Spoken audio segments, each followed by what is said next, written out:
Hey everyone, Dr. Taylor Levine here at Schlick Art Studios, where today I'm going to be going over an exercise that could be helping you whether you're at home or on the go. So come follow along. A great exercise when you're dealing with frozen shoulder is what's called the pendulum. And so I'm going to show you how to go through that exercise right now. It's going to help regain some better mobility to your shoulder that isn't moving as great as it should be.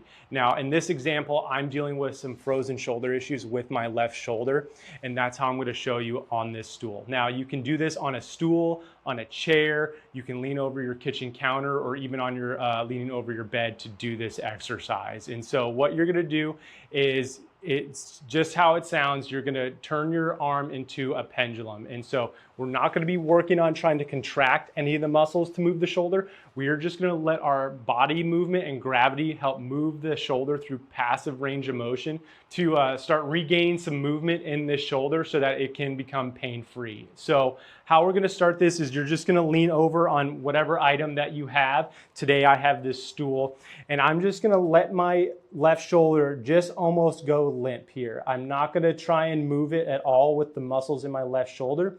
And now I'm just going to start rocking my body forward and back and allowing my left shoulder to just start moving on its own without my muscles contracting on that left side.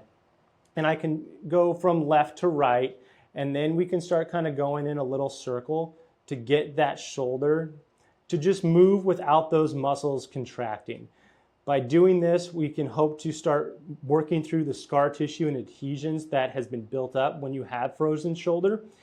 And I'm going to be doing this and kind of holding this here for anywhere from about 15 to 20 seconds, going through some motions. And then I'm just going to get up and just kind of shake it off, and then I can go back down and do it again. I would probably plan on doing this about 2 or 3 times a session, and you can do this multiple times a day. Again, I'm Dr. Taylor Levine from Unruh Spine Center. If you have any questions or concerns about any of the techniques that I showed you here today with regards to the stretches and/or exercises, please feel free to come into my office and we can chat about it. Talk again soon.